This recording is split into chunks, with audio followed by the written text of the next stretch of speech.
Bonsoir, mes amis. I hope you're having a very good Thursday today. As you can see, today we are covering Babe Ruth. Yes, the Sultan of Swat, they called him, the Big Bam, the jovial giant, the Colossus of Clout, the Behemoth of Bust, the Wizard of Whack. During the Roaring Twenties, when he restored America's faith in baseball after the 1919 Black Sox scandal, Babe Ruth reached a level of fame that redefined fame. He slugged more home runs than most teams hit. He hobnobbed with war heroes and movie stars who were dazzled to meet him. Crowds thronged railroad crossings just to watch his train go by. In 1923, when the New York Yankees spent a crazy amount of 2.4 million on a new stadium, sports writers dubbed it the house that Ruth built. In 1930, a reporter asked how a ball player could get paid more than the president of the United States. Ruth said, "I had a better year." And that's pretty good capturing of like what kind of personality this guy is. Very big, very awesome, and full of life. That is how he is described.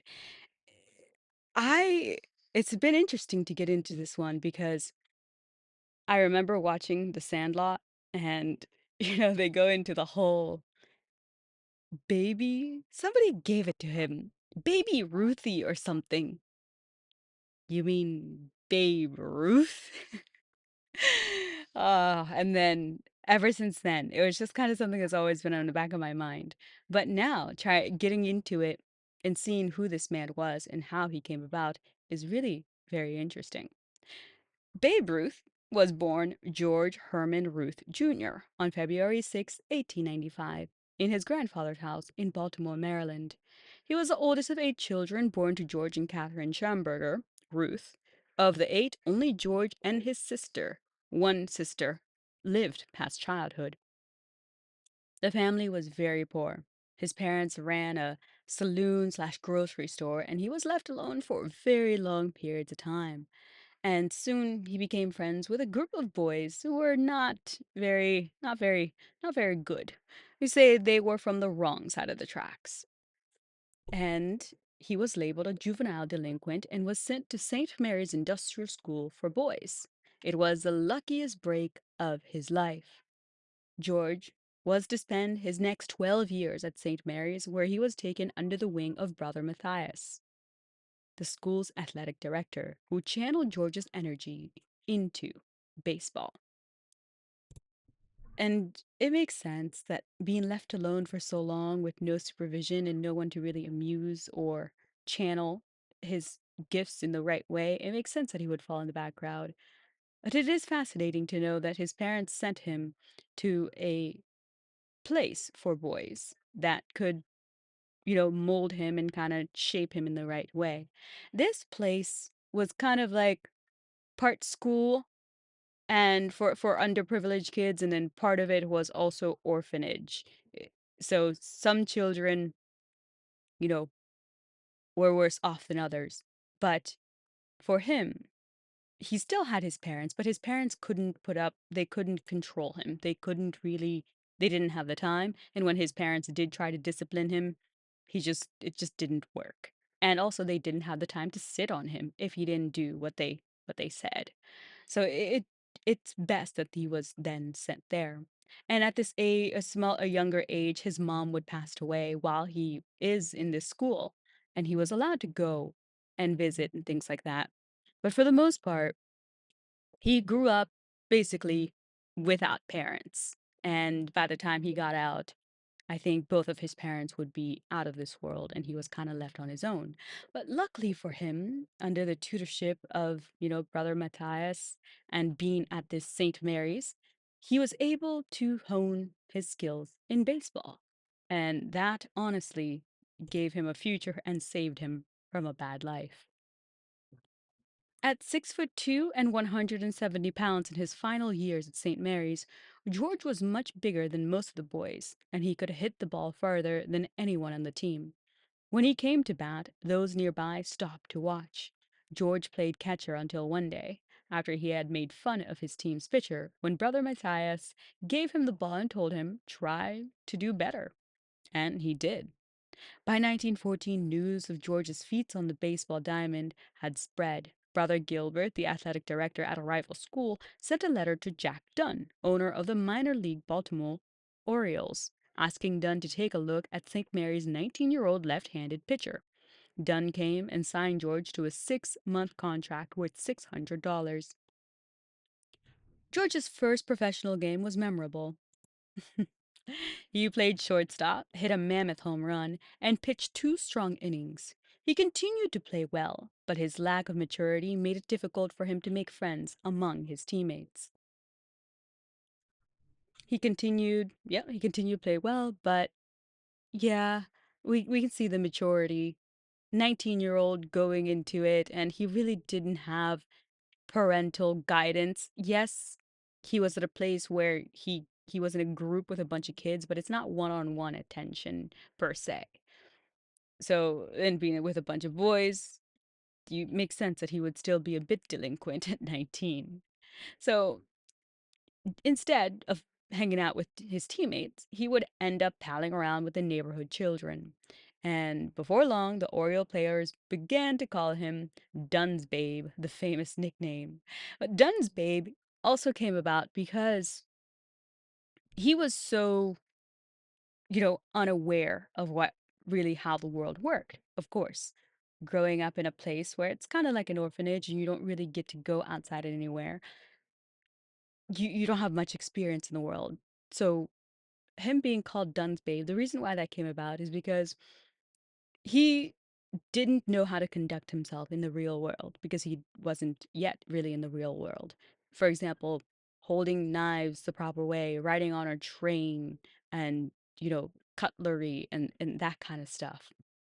So that means that Dunn would end up spending a decent amount of time trying to help him with those kinds of things and make sure that he acclimates and knows how to properly, use cutlery, for example, or get on a train. But the other reason why is because he was talented and Dunn was giving him a lot of attention and spending a lot of time on him. So he's like, oh, he became the new darling or his project. And not only because talent, but his lack of knowledge of the world. And they started calling him Dunn's Babe, and it kind of stuck. It kind of stuck. So that's how the nickname got started, and that's how it is still as we know him, Babe Ruth today. But, the nickname Babe Ruth was also going around with different people. It wasn't just him. It was also, there is a Pirates guy at the time who was also like the Babe was just something. I don't know how, but it sounds like a man thing that would happen.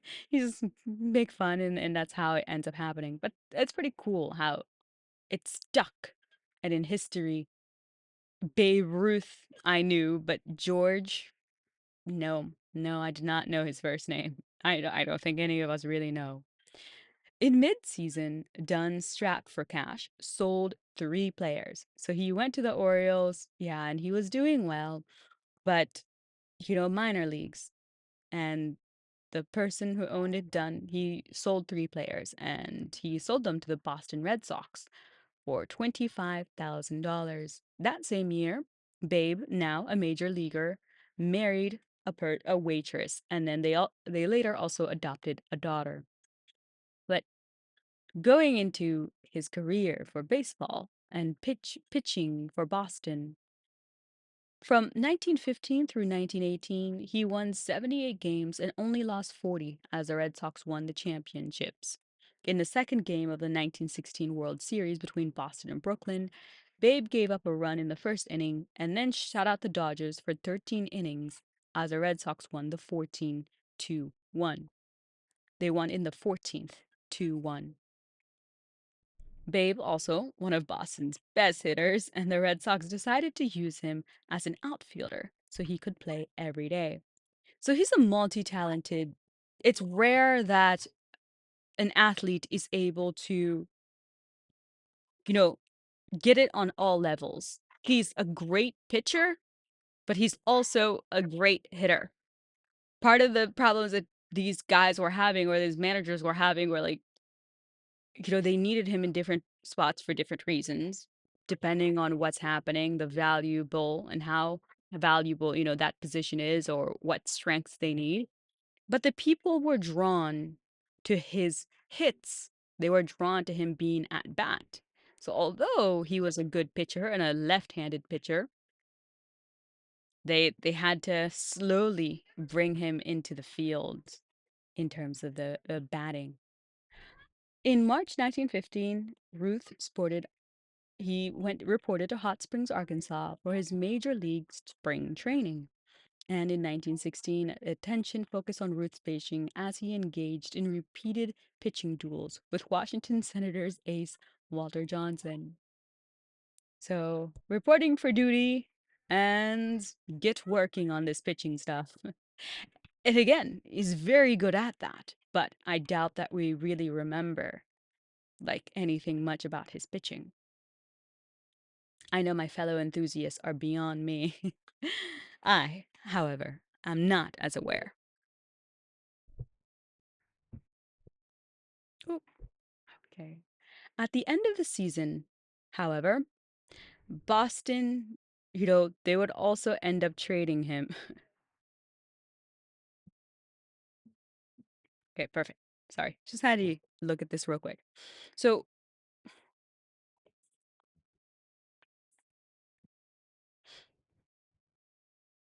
so he was one of Boston's best hitters, and the Red Sox decided to use him as an outfielder so that he could play every day. And again, the reason this came about at this time, we are getting into World War One. And World War One is really making a huge difference. All the guys in the, baseball league, National Baseball League, are draftable. Their age is to be drafted. They're eligible to be drafted at that age. So the major leagues would experience baseball in general would kind of in that time with World War One would experience a bit of a downfall. And there would be some gaps and a good decent amount of players gone. And this opportunity then Babe noticed was like, yes, he's a good pitcher, but he only gets to pitch like every 4 or 5 games. So he's like, hey, I want to play every day. And he kind of had to find a way to like be like, the room is available, slowly talk to people and see what he can do to switch around and, get more playing time. So it resulted in him leading the league in home runs in 1919, hitting a major league record of 29. Wow. At the end of the season, however, Boston owner Harry Frazee, needing money to back a Broadway play, sold Babe to New York Yankees for $100,000 cash and some 300 some or plus $1,000 in loan. Yeah, it turned out to be one of the worst deals in baseball history. Yes. Yes, that was a bad move. You sold Babe Ruth so you could produce a Broadway play? Bro. Major, major mistake. But again, hindsight is 2020.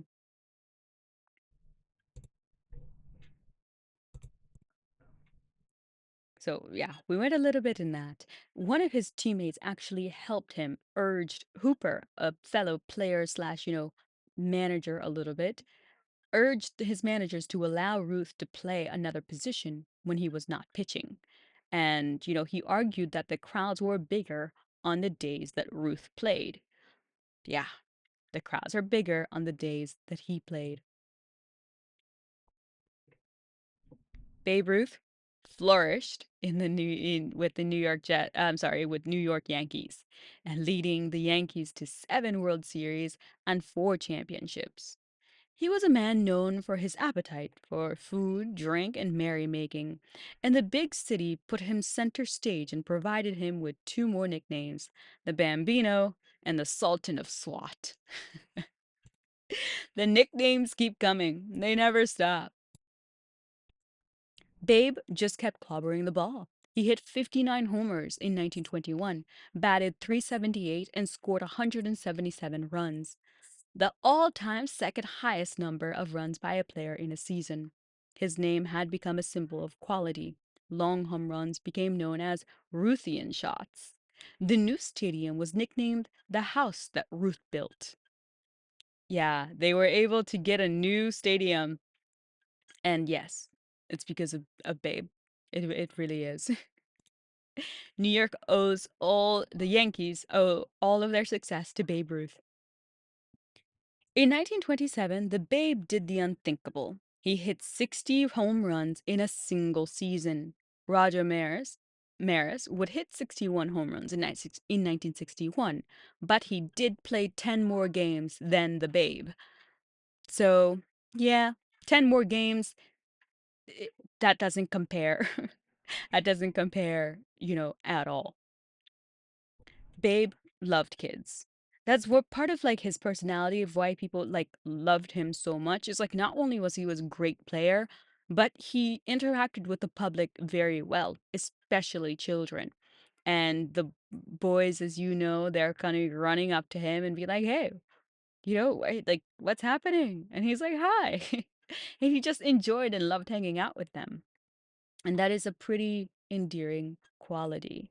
In some stories that they talk about him, that he visited hospitals and, one little boy who was sick told his father that he wanted, Babe to get home runs and stuff, and friends of friends, it got to him, and then he's like, "Oh, tell this boy I got him. I'll get him 2 home runs. I'll get him a home run."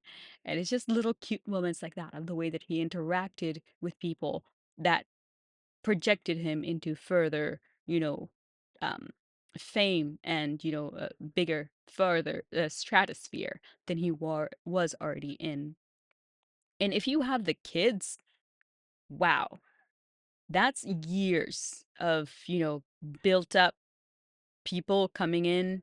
And also it's aspirational. Like future baseball players are probably going to become they are inspired by this man and probably will become big and work hard just so they can be like their hero, the very kind guy who, is awesome at hitting these balls out of the park. And before him, baseball was very much like a short kind of game in terms of their steals. It's scrappy, people make a lot of sacrifices.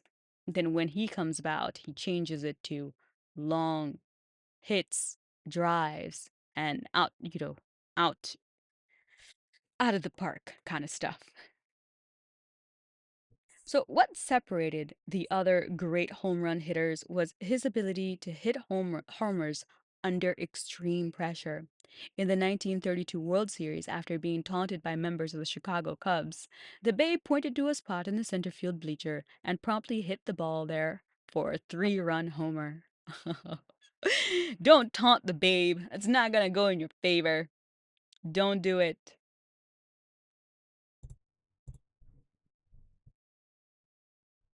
What separated him? We did that, the 3-run homer. But by 1934, at age 39, Babe began to slow down. He hit only 22 home runs, and his batting average dipped to 228, his first sub 300 season in 8 years. The next year, the Yankees let Ruth go to the Boston Braves. This one, he spent a decent amount of time with the New York Yankees, though. Like, that's majority of his career, the bulk of his career and success is with these guys. Although he's a great athlete, he's a great player, the man has his vices. Like all great athletes have vices. And he likes to eat, he likes to drink, he likes to be merry, and of course, he likes the women. And that's understandable. That is understandable. And people say, it is said or inferred that because he had such a difficult childhood and he was sat on for so long and really wasn't allowed to do anything and was under the watch of, you know, like a Catholic, very Christian, structured place, he didn't have an opportunity to really divulge and go crazy and experience things. So when he makes it with all this money and all this freedom now, it makes sense that he would go a little bit, overboard. But it works with his personality, though. It really does. The women, the women. He did marry his first wife, like very young age and stuff, and they did do well. But the reason why his first wife ended up divorcing him is because it stated that he was distant, and you know how baseball guys are. They're on the road, they're traveling. Yeah, she's saying that like he just basically wasn't out of the house, which makes sense because of his career. And then of course sleeping with other women and being a womanizer, which again, I I'm not exactly certain. I wouldn't say womanizer. I would say just like he's a star and women flock to him like all women do, and all stars get women. It's just how it is. It's just the law of nature. And it's not surprising that this man would want to take advantage of things being given to him. And we have to think like he's a poor kid and he's coming from a place of scarcity and lack. I don't know if I would have. I mean, I'm a girl, so it's slightly different, but it's like, how do you resist so many people like coming to you and like basically adoring you and giving you things? Like, it's kind of hard. And then you add in alcohol in the mix. He enjoyed drinking, enjoyed, eating and being jovial. And then your inhibitions go down. Oh, that's pretty hard thing to try to uphold your morality and your character while it's being given all these things. In some cases, they had to put a clause in his contract that they're like, hey, you can't drink past 1 a.m., okay? You need to stay and be, put together enough that you don't party too much. And again, even with all of his partying, he is still so great. But it's funny how behind the scenes they're kind of like, babe, come on. How about don't drink past like 1 a.m.? How about that? Just give us 1 a.m. And he's like, maybe, maybe. He's like, well, how about you like also tone down your lifestyle and what you're doing? He's like, I don't think so. I will never be giving up women. And we can't blame the guy. We really can't. Young Babe Ruth was left-handed pitcher, and high prices being offered for his pitching ability soon proved too tempting for the financially distressed Orioles. So, yep, that's why they sent him over. And 1914, he's with the Red Sox and, going all along and doing all that fun stuff. Throughout his long, colorful career, though, Ruth was criticized for financial, you know, how he handled his financials, his gastronomic and sexual excesses. Yes, yes. As with other legendary personalities, however, his sins as well as his successes may have been exaggerated. His major league career spanning from 1914 to 35, the Babe was an exciting, intelligent, and astonishingly well-rounded ball player, suggesting that the tales about his endless hedonism were largely, if not entirely, fictitious. Yeah, there's a little bit, I'm sure there's some truth to it that he was acting like that, but it's probably not as like horrible as people are making it out to be because at the end of the day, he's still a good guy.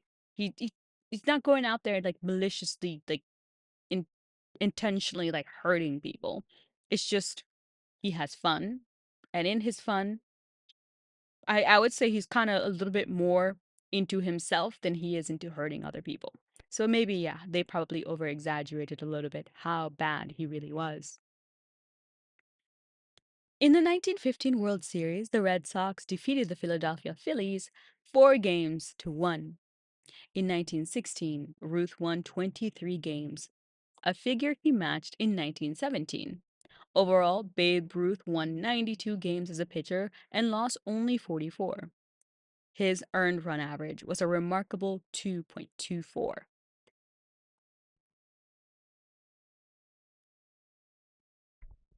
He pitched for Boston in 3 World Series.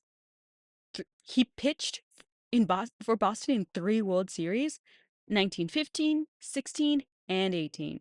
He won 3 World Series games, lost one, and sported an earned run average of 87.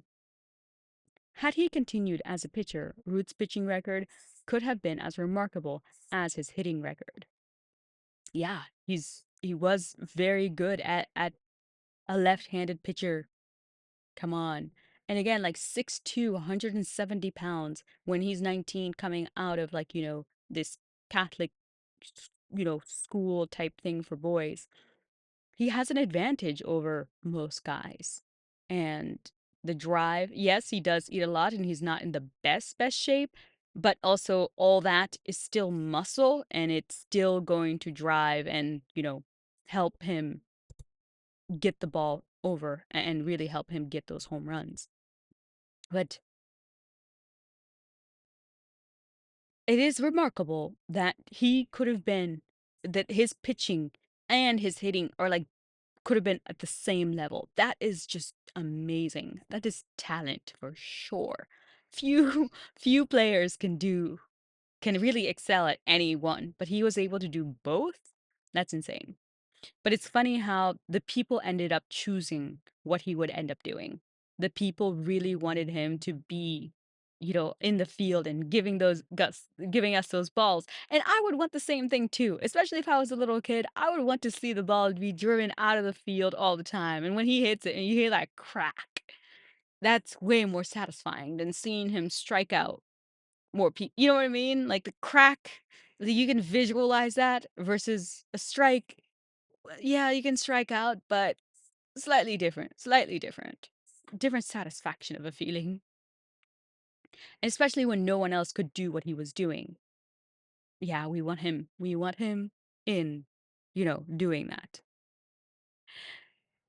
In 1918, Ruth was recognized as one of the finest pitchers in baseball. He also hit 11 home runs, knocked in 64 runs, and batted 300.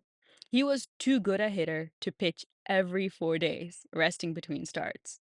He was too good a pitcher, however, to play the outfield or first base every day. It is some indication of Ruth's phenomenal baseball ability that from 1914 to 1919, while he was principally a pitcher, Ruth had 342 hits in 1,100 at-bats, with 49 home runs and 230 runs batted in. He simply had become too powerful a hitter to keep as a pitcher. Yeah. Yeah, basically it. It's like we love him both. We love for both, but as a hitter, mm, that's why the people come. Let's give the people what they want, which is Babe in at bat, cracking balls out of the park. He also became too expensive.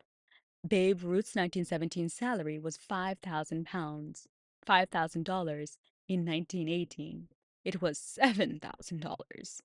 And with those numbers, then what he's being paid is like 40% of the entire budget for like the team in some cases.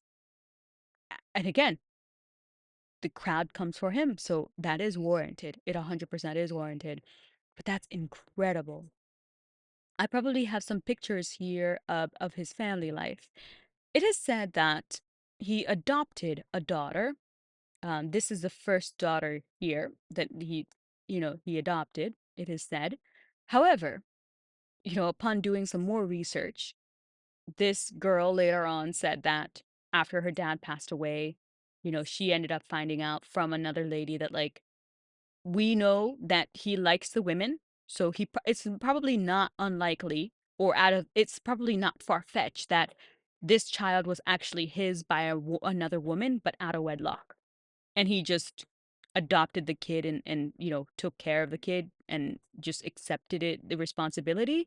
And that looks far better in the public, especially when no one is really aware.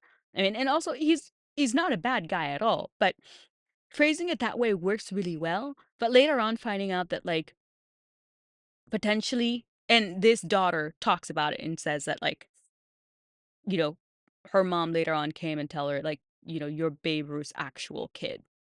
Again, this kid could be wrong, but again, it's not far-fetched that with all the women that he slept with, that he had an oopsie baby out there.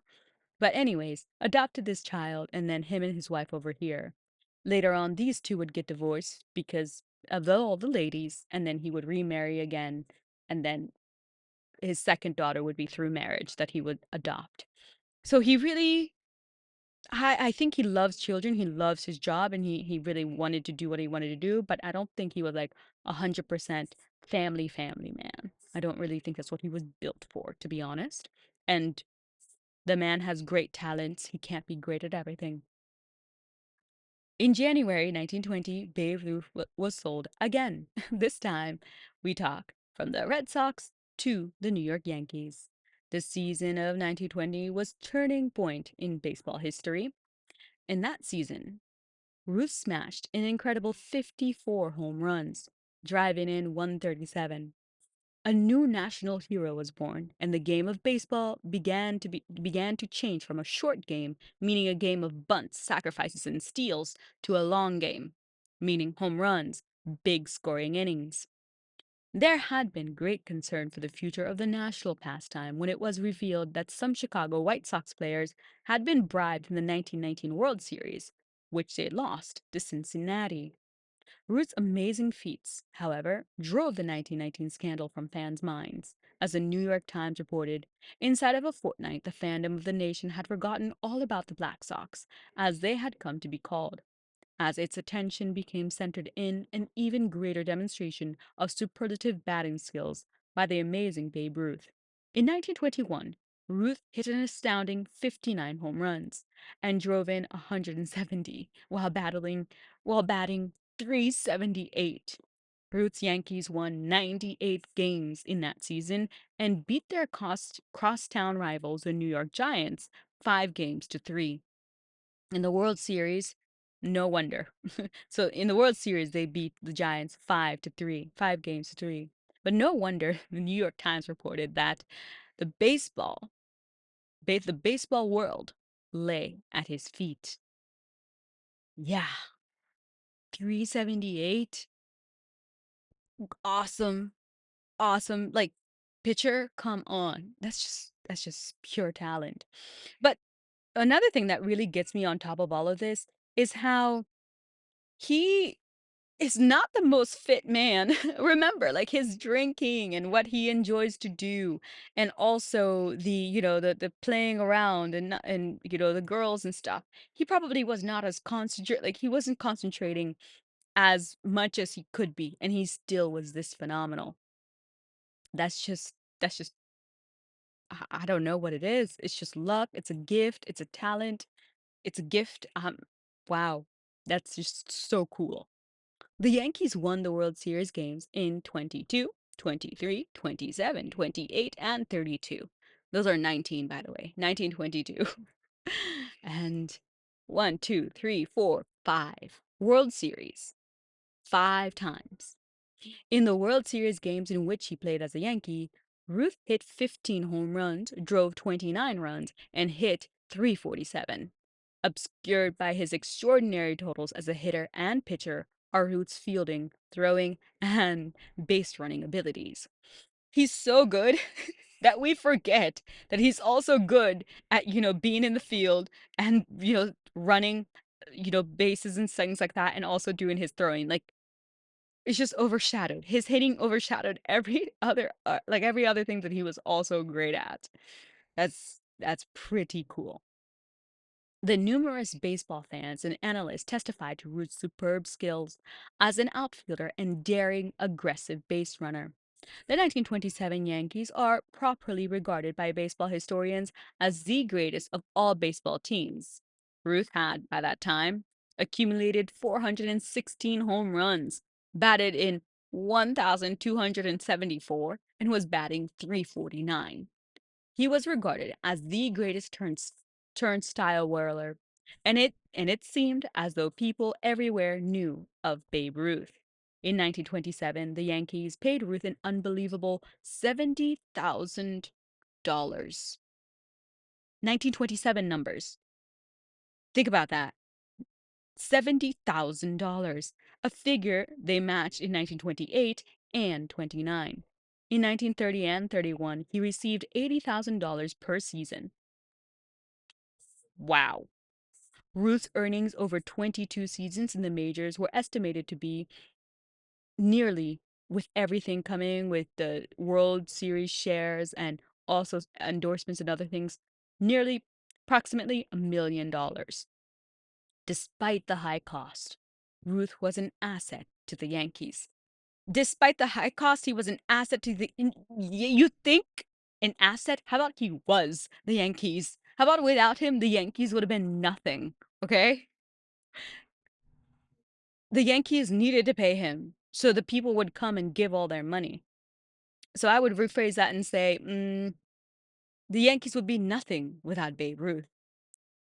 But New York, you get this one, okay? Fair, fair. I'm gonna be in the world of sports and I'll give you this one. I'm a little jealous, okay? Come on. If the Pirates had Babe, I don't think we were good enough. We had enough money yet to get Babe. It makes sense that New York did get Babe because New York, the buildings and the money that's coming out of the place, even if it is corruptible, it's corrupt money or whatever way, the mob, you can think of everything that's going on in New York. They had the money, so they got the man. Makes sense. It makes sense. But let's move on without me being jealous for a moment, okay? Wow. Wow. So, nearly $1 million. That's where we left off. And then, when they built the new stadium for the Yankee Stadium, which opened in 1923, it was nicknamed the house that Ruth built. 1,000% the house that Ruth built. No one else could have done this. Although 1927 will always be associated in sports history with Babe Ruth, the years 1928, 30, and through 33 were equally, perhaps even more, impressive. In those years alone, Ruth batted 341, batted 341, hit 270 home runs, and drove in 852 runs. It was spectacular. It was the golden age of sports, and Babe Ruth came to symbolize it all. Americans needed, a diversion from what was happening with the world at that time. The Depression had hit as well, and Prohibition was not yet repealed. It didn't get repealed until December of 1933. Notice how it got repealed in December. Usually, when we hit Christmas and we're celebrating, I bet everyone was like, "Come on, it's Christmas. You have to repeal this, okay? You have to." But 270 home runs. What? 341 batting? That's nobody does that. Nobody can and does that. Nobody does that. Nobody can do that.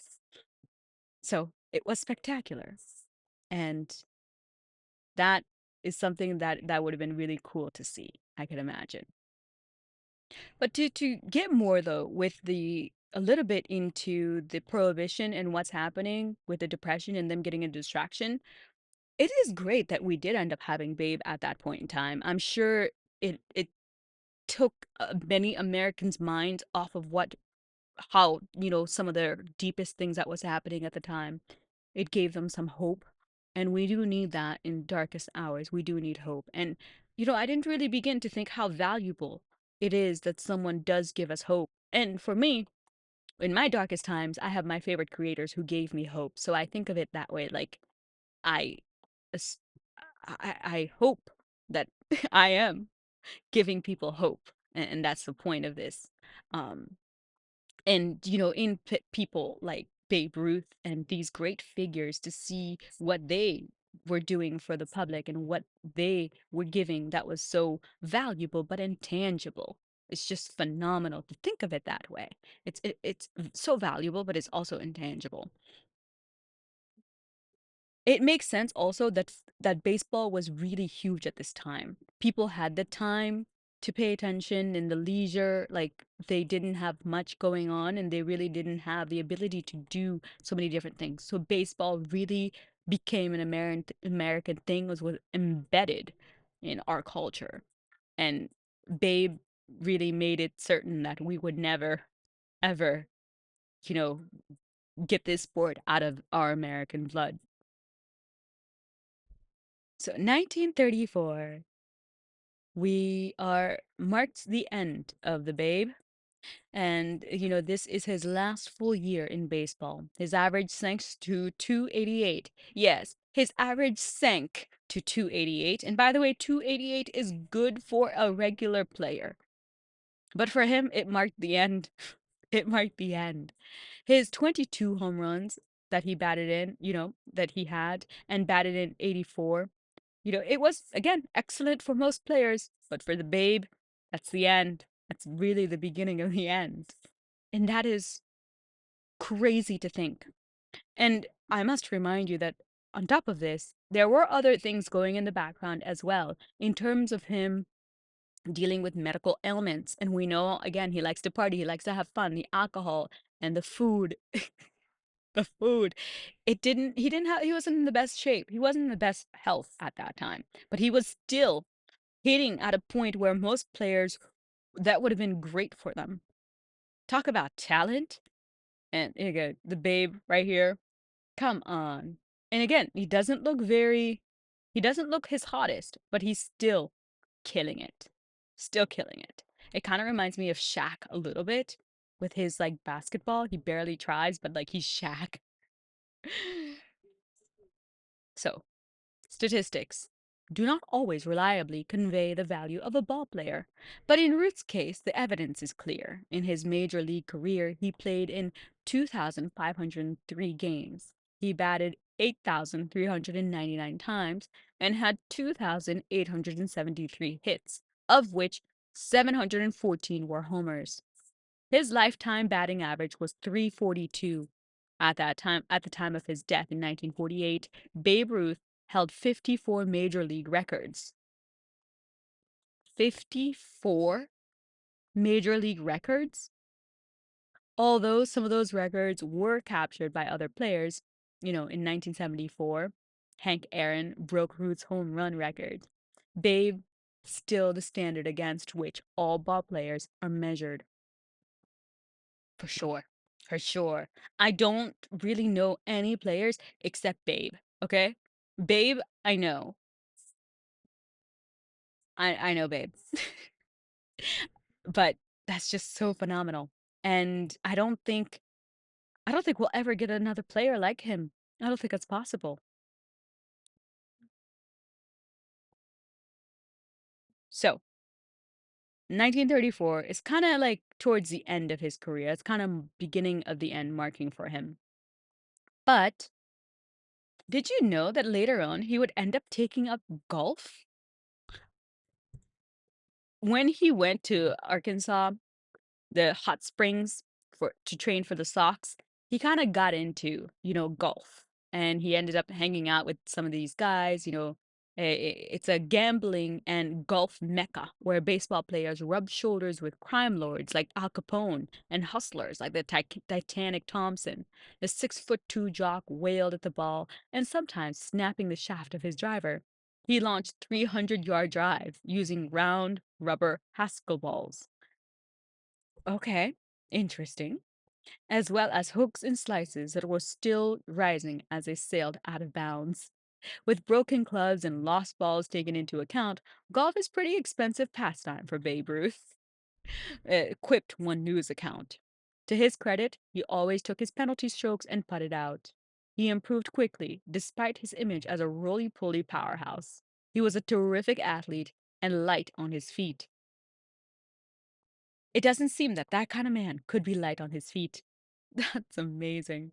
Terrific athlete. But yeah, to him taking up golf, Babe wanted to he wanted to actually manage in the major leagues after he was, done. But because of the way that he conducted his life and he really didn't have the tightest rein on things around him, he would not have made a great manager, and we all know it. And everyone around him at the time, I think, the people who owned and were, in charge of these major teams, such as the Yankees and, the Sox. they kinda did what they needed to do to massage him and give him a bone to keep him around, because if he's around, the crowd will be like, "Oh, Babe is here. I'm just gonna go." Like, if he's coaching someone or he's in the field, I can see Babe. It's better than no Babe. But they didn't wanna give him a managing position, and that is understandable. The man, again, they tried to put a clause so that he would he would, like, not party past 1 a.m.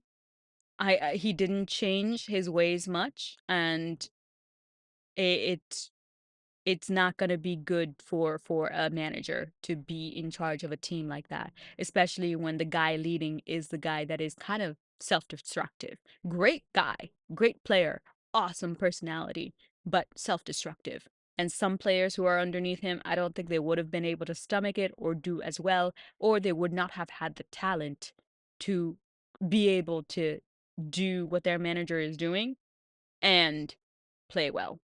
So it is unfortunate that he didn't get his dream met, but he got to play for a very long time compared to most baseball guys. He made it a great deal of money and he was happy doing it.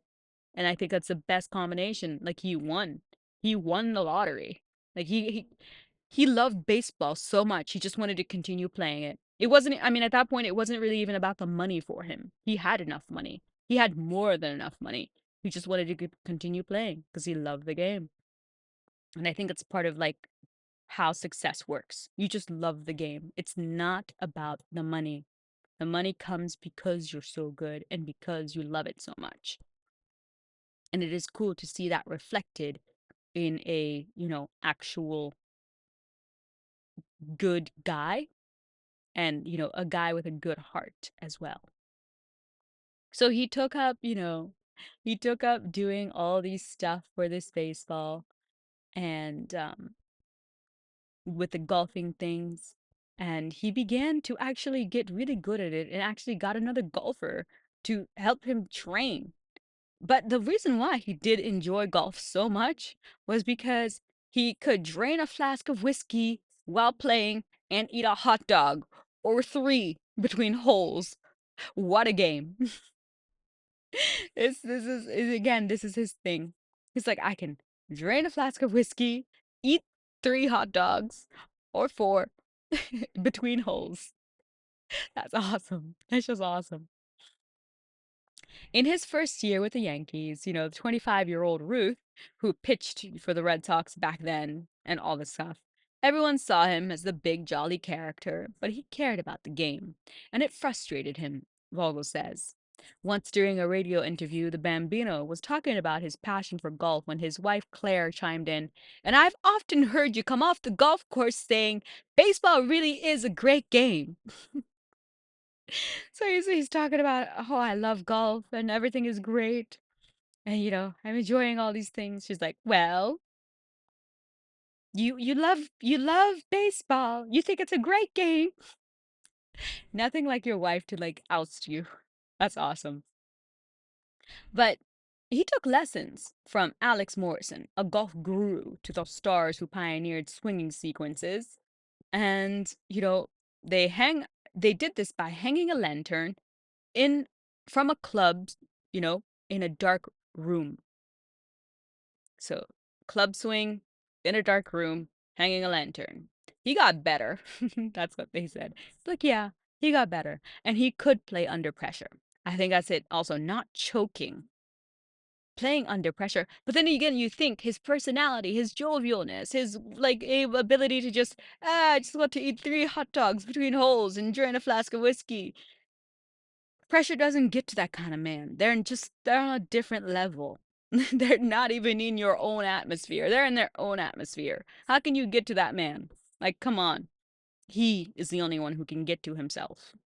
Not the players, not the Red Sox, not the fans booing him. That doesn't work. So, whenever the Babe teed up, the papers covered it. He became single-digit handicapper, but his putting held him back. Yeah, he was very good at the drive, and you can baseball, golf, the drive. It makes sense, but his putting sucked. His putting sucked. But even though he wasn't a great, you know, golf player and all that, people still followed him around because he's the babe, and they still wanted to get into all these different things that he was doing because it's just who he is, and they just enjoyed being around and having fun with him. Babe's golf exploits sometimes drew more attention than he wanted. A year after his tottered cup heroics, Ruth played New Jersey's Pine Valley for the first time. New York newsmen flocked to the course, and Ruth bet them $5 apiece that he'd break 90. He shot 85 that evening. Celebrating his victory, he called Pine Valley a pushover and offered the writers double or nothing. "I'll break 85 tomorrow," he said. "Who wants some of that?" 11 writers anteed up, along with a pair of Pine Valley waiters. The next day, Ruth was whistling while he swung, looking like $1,000,000. When he hooked a shot in the trees in the long uphill 15, several swats sent his ball in several directions. When a playing partner asked if he needed a line to the green, he said, "Hell, I don't even know where the green is. Where's the golf course?" 10 minutes later, putting out for 12, he had no chance to break 90. He paid off his bets and bought drinks for the house. That's awesome.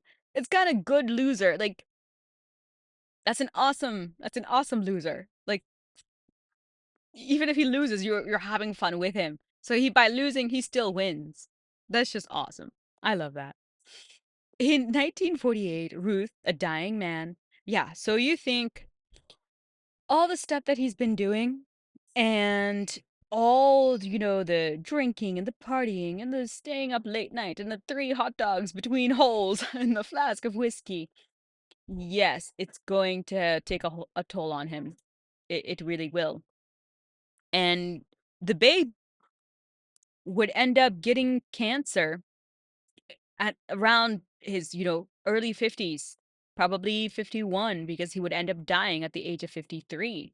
So it is, it's crazy, but it makes sense. It makes sense that this guy was awesome and he had a God-given talent, but also he was his own worst enemy.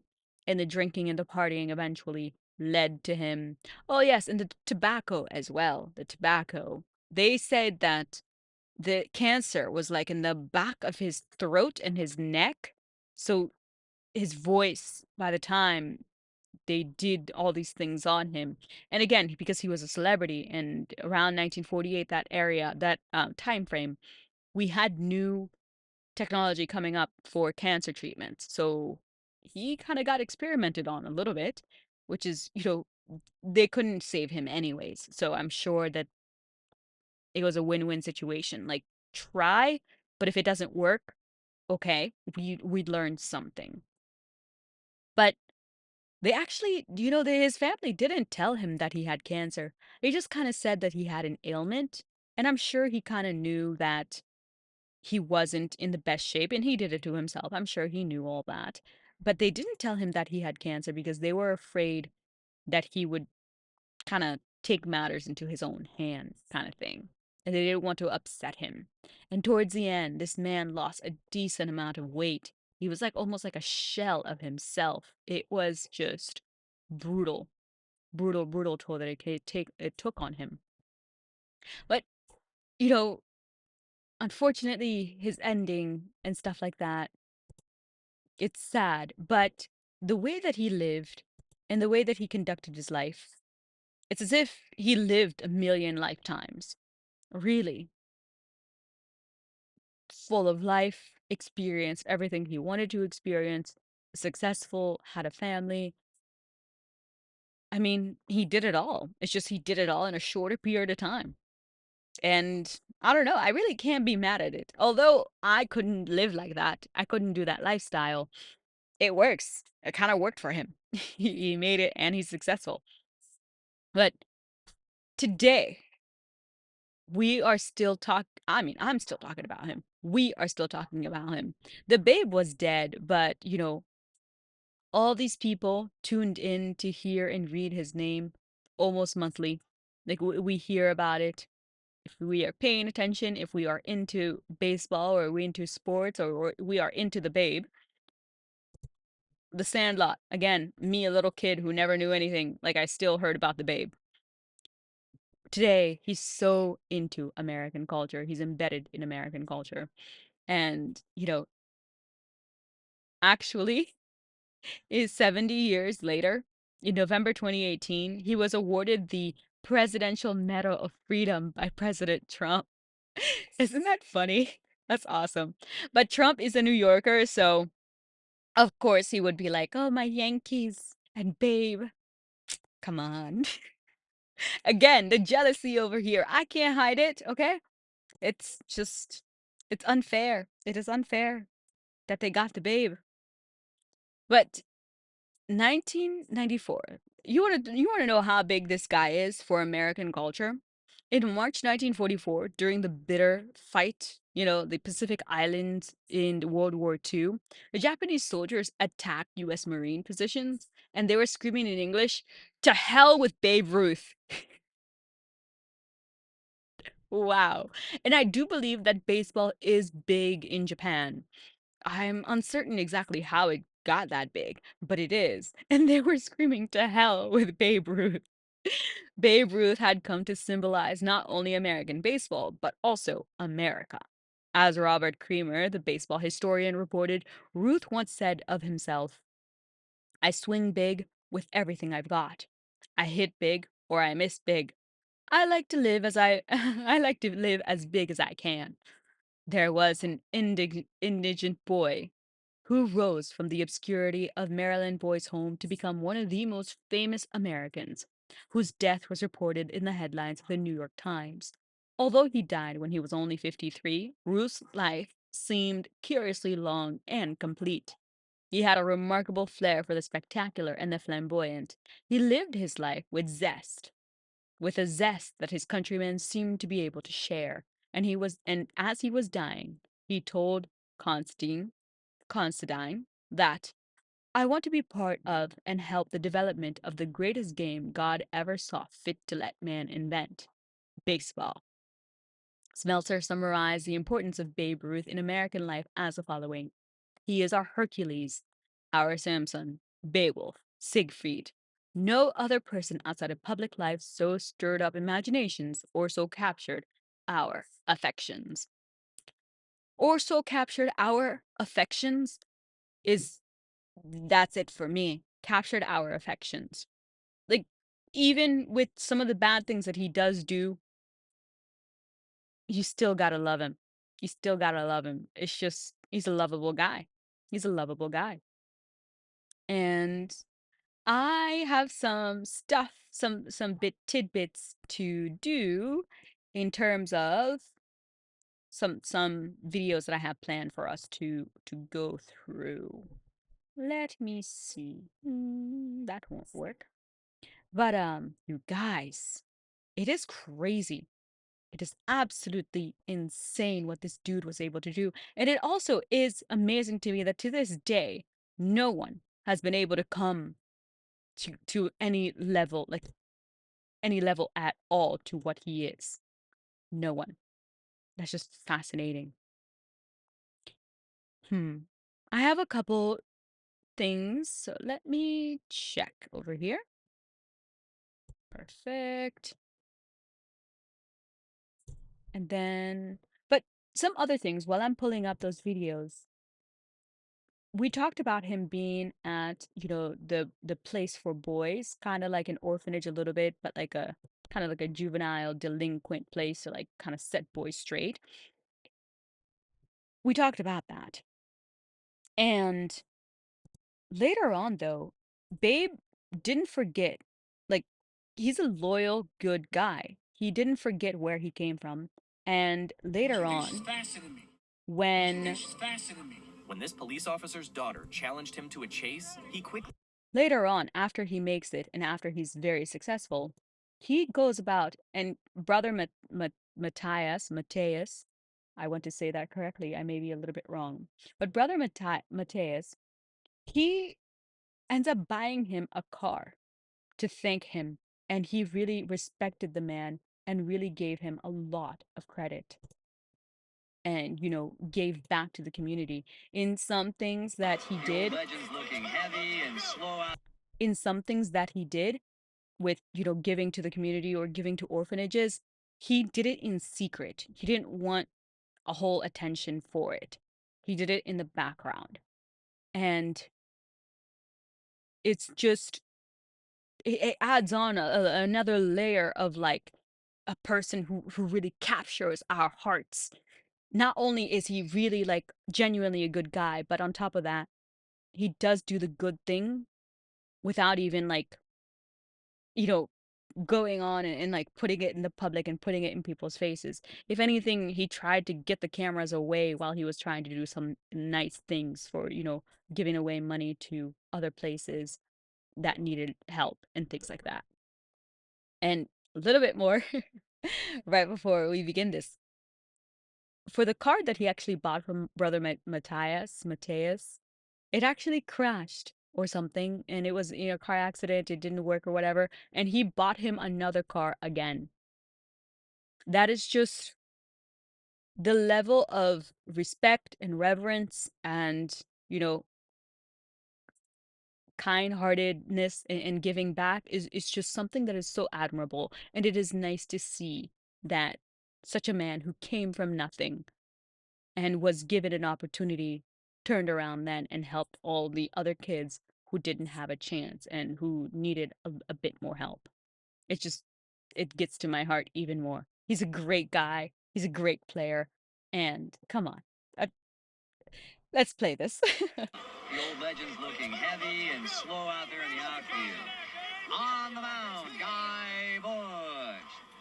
Tough when you can't even run the bases for yourself no more. Ain't that right, old man?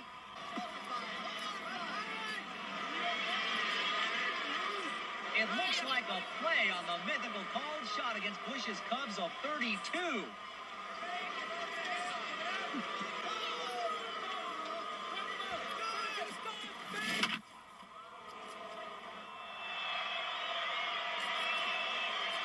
Ruth has hit one over the wall. Folks, no one has ever hit the ball out of Forbes Field. Oh my goodness. Yeah, the babe doesn't crack under pressure. No. I don't know what the Red Sox fans were thinking, but that won't work on the babe. I would say so sorry, but I'm not really. I'm not really. Great guy is great guy. And then let's see. This is an interesting one.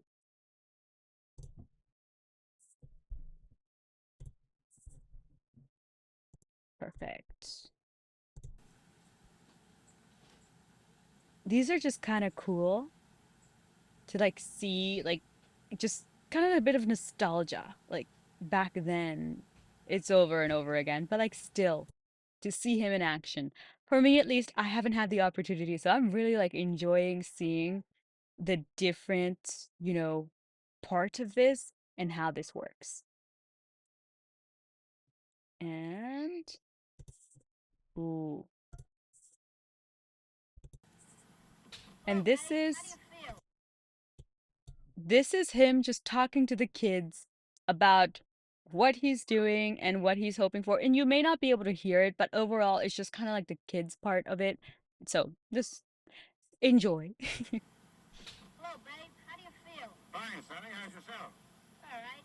Well, I'm glad the Yankees won. I was like asking, so what are you thinking? What are you gonna hit? And he's like, I'm not Ruth says, sure. Well, I hope You so. know, I I guess hope, I'm I one of the hope lucky I'm fellas to good, be and in I the hope I do 57 World well. Series. And the way I feel now, looks like I'll be in there. well, hope you hit a lot of home runs. Well, I won't predict anything, but I'll sure do my best. I hope all you boys will be out there watching us. Well, we'll be there. Wow, that's pretty cool. I have some other things, but I'm gonna save them for tomorrow. I'm gonna save them for tomorrow. Because tomorrow we're gonna do baseball. I know. You're probably thinking, where am I going with this? You're just gonna have to find out exactly what we do tomorrow. But some couple things that I took away from this. in terms of the babe. Baby Ruthie. I don't know. Who gave it to you? I don't know. It's some girl named Baby Ruthie. Babe Ruth? Oh man. This makes me really, really, really want to watch The Sandlot now. I'm so excited. I just yes. I have plans. I have plans. And I think it's gonna be awesome to like tie it all together. But you guys, okay, I don't know if we can fit this. This is a replica, okay? Exact replica of the Babe's bat. Yeah, like what he used. And again, I can't really like I can't fit it all in. Ooh, okay. All right. The camera, it works. It works, but like still, this is the Babe. And I'm Louisville, Kentucky. I'm like in this area right now.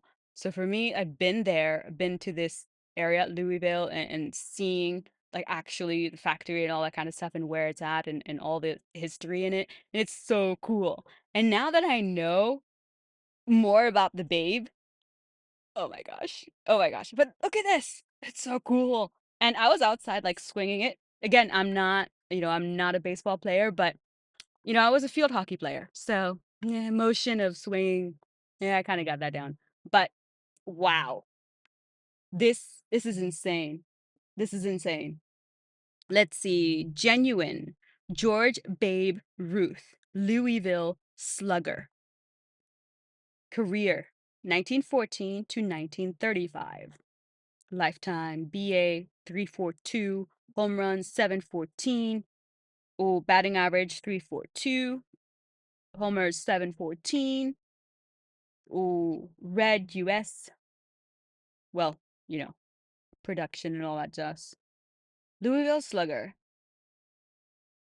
That's so cool. Made in the USA. This should be made in the USA. We can't have a Babe Ruth bat not made in the USA. Come on, it has to be made in the USA.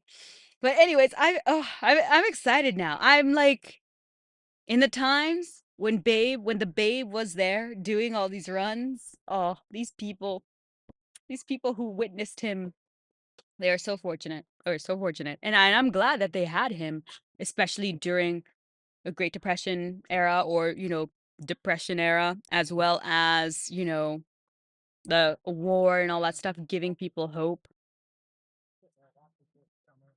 It's just, it's super duper duper cool. And yeah, I like this dude even more now. I remember watching him as a kid and I'm like, oh, that's so cool.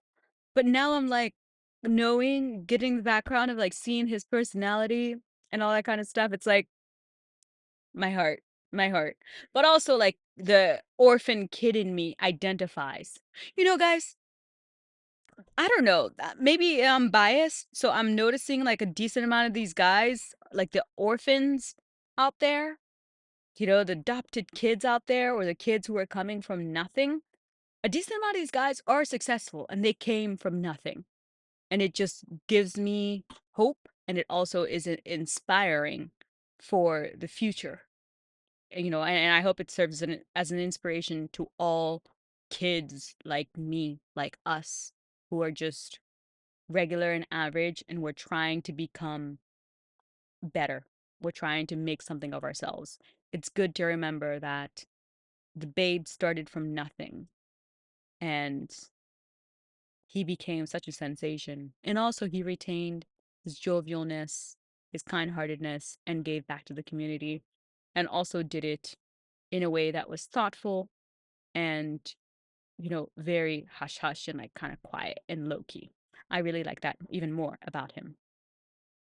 So tomorrow we're gonna continue and we're gonna see how this goes. We're gonna see how this goes and planning it all together.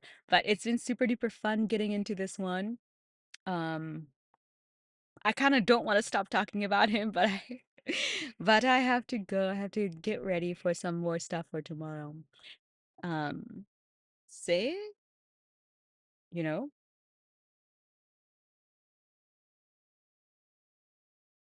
baby Ruthie. Baby Ruthie or something. Something like baby Ruthie. Still so good. But thank you for hanging out with me. It's always so much fun to have you guys here. And I'm so bad, but please remember to like and subscribe if you enjoy this. I'm gonna get better at I'm gonna get better at putting more slides in. I really am. I'm having too much fun with you. That's why I keep forgetting to say, hey, if you're enjoying the show, remember to like and subscribe, put a heart. Let me know which direction so we can begin to make more content that, more people like. Or get a wider body of people, build a community. So yes, hit those buttons, follow, heart. I need them all. I need them all to for encouragement to keep doing this and also keep working hard and, trying to do everything with the utmost care, diligence, and accuracy. So, without much further ado, me talking, I say au revoir, à demain. I will talk to you next time.